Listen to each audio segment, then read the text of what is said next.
سوال سادہ سا ہے کہ کیا رشوت کھلائے بغیر تاجر کاروبار کر سکتے ہیں؟ آپ کے سوال کا اس شعر میں جواب. بسم اللہ.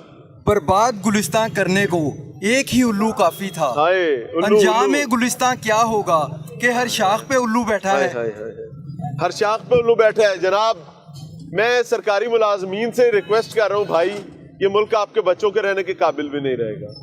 سمجھ رہے ہیں؟ السلام علیکم بہن. وعلیکم السلام. آپ ادھر خیریت سے آئے؟ میں sir M Phil economics P H D economics. I am a lecturer in a university. I won't tell the name of the university though, but still I am here buying clothes for my children.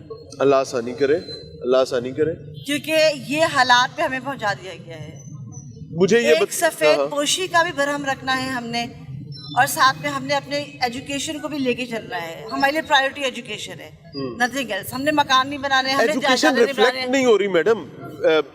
ہم teachers کا دیکھیں، سب سے بڑی بات یہ کہ ہم teachers کو ہی رسپیکٹ نہیں دی جا رہی. جس معاشرے میں ٹیچر کی عزت نہیں ہے. کیا معاملہ کیا ہوا ہے؟ کیوں آپ کو ایسا لگنے لگا کہ ہمارے یہاں تو، میں چونکہ ایک دہی کلچر سے ہوں، ہمارے یہاں تو استاد کو باپ مانا جاتا ہے. ہمارے یہاں استاد کے گھروں پہ چھاپے مارے جاتے ہیں، ریڈ ہوئی جاتی ہے. استاد کی کوئی پولیٹیکل افیلیشن تو نہیں تھی؟ استاد کی صرف یہی تھی کہ بس ٹھیک کہہ رہے ہیں. چلیں یہ مسئلہ تو اب ہر جگہ چل رہا ہے، میں اس پہ کیا کہہ سکتا ہوں. استاد تھی، میں عورت ہوں، اس چیز کا لحاظ کر لیتے. لحاظ کوئی نہیں ہے یہاں پر، یہ میں کلیئر آپ کو آن کیمرہ بتا رہا ہوں. لحاظ کوئی نہیں ہے. دعا یہ کریں کہ پنجابی کے اندر کسی پیڑا وقت نہ آئے. وہ میں ہوں، آپ ہو، زید ہو، بکر ہو، کوئی لحاظ نہیں ہوتا. ہاں، اللہ آپ کے لیے آسانی کرے. اور کیا آئے گا؟ اللہ آسانی کرے، اللہ آسانی کرے. آپ کے سامنے رکھ رہے ہیں جی، یہ سامنے معذور بھائی ہیں دو. یہ دیکھیں جی، یہ ان کی موٹر بائک ہے جی، جس پر وہ روٹین میں آتے ہیں. اب یہ سنیے گا ذرا کہ یہ معذور لوگ ہیں اور اپنا رزق حلال کما رہے ہیں، لیکن ان کے ساتھ ہوا کیا؟ السلام علیکم. بیٹھے رہے، کھڑے ہونے کی ضرورت بھی نہیں ہے. کیا حال ہے؟ ٹھیک، شکر اللہ. کاروبار کرنے کے لیے رشوت دیے بغیر گزارا ہوتا ہے؟ نہیں ہوتا، کیونکہ انہوں نے ہم سے کافی رشوت مانگی ہے. کیونکہ سگریٹ کی ڈبی یا ہم سے ایزی لوگ وغیرہ کیش میں، لیکن ہمارے اتنے گنجائش نہیں تھی کہ ہم دے سکیں. ٹاؤن والے مانگتے تھے کہ پولیس والے؟ ایل ڈی اے والے جو آتے تھے، ہاں کارکن آتے تھے، لیکن ہم نے سگریٹ کھلاؤ، سگریٹ پلاؤ، بوتل دو.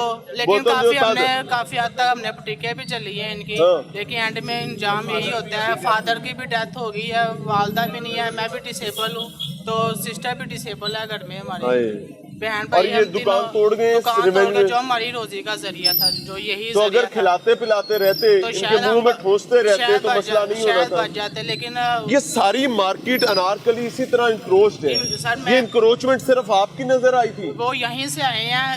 ایک ان کا آدمی دیکھ کر گیا ہے، پیچھے بھی ساری ان کا ایک بندہ دیکھ کر گیا ہے، وہ تصویر لے کے گیا ہے. تو جب وہ آئے ہیں تو وہ پھر کمشنر بھی ساتھ تھے، جو اسسٹنٹ کمشنر تھے ساتھ افسر، جو ان کو بھی آئی، انہوں نے ادھر کے آتے توڑ دیا. ان کے آگے روئے بھی ہیں، پاؤں بھی پکڑے ہیں ان کے.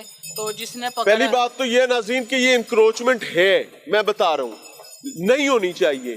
لیکن ان کا کتا جو ہے، وہ کتا تو تھوڑا کتا ٹامی، باقی لوگ جو آپ کو کھلا رہے ہیں ان کے لیے پرابلم نہیں ہے. میں آگے بھی چل رہا ہوں، آپ کو دکھاتا ہوں. بلکہ میرا آج کا سوال ہی ہے کہ بھائی یہ رشوت کھلائے بغیر کاروبار کیسے ہو سکتا ہے؟ کیا حال ہے؟ بات کر سکتے ہیں آپ سے؟ صحت اچھی ہے؟ زیادہ لمبی نہیں، چلیں ہم 2 منٹ کی بات. سادہ سا سوال، کوئی لمبی کہانی نہیں. کیا لوگوں کے منہ میں نوٹ ٹھونسنے پڑتے ہیں اپنا کاروبار چلانے کے لیے یا کام کرنے کے لیے، اڈا لگانے کے لیے؟ کرنے کو تو سب کچھ ہو رہا ہے، لیکن ہم نہیں کرتے. کون کرتے ہیں؟ بہت سارے کرتے ہیں. اور اگر وہ نہ کریں تو سب کے لیے بہتر ہے. جہاں پر آپ نے سٹال لگایا ہوا ہے، ہاں جی، کوئی آ کر آپ سے مطالبہ نہیں کرتا کہ بھائی یہ کیوں لگایا ہوا ہے؟ ساری سرکاری جگہ، سارا بازار ہی ایسے چل رہا ہے. ہم نے قبضہ کیا ہوا ہے. قبضہ نہیں ہے، یہ قبضہ کہاں سے آ گیا؟ ابھی آپ کہیں گے ادھر ہو جاؤ، ادھر ہو جائیں گے ہم. ٹھیک ہو گیا، چلیں اللہ قبضہ تو ہے نا، مکان بنا لیا ہم نے. ہاں نہیں ٹھیک ہے، آپ اپنی بات کریں، مان رہے ہیں آپ کی بات. السلام علیکم چاچا جی. السلام علیکم. سلام لے لیں. کیا حال ہے؟ صحت اچھی ہے آپ کی؟ نا جزاک اللہ. دعا لوں گا. 2 منٹ بات کر سکتا ہوں آپ سے؟ برا تو نہیں منائیں گے؟ یہ ریڈی ادھر آپ کی ہے؟ جی. یہ اجازت کسے لینی پڑتی ہے؟ یہ اجازت کے بغیر ہی ہوتا ہے کام.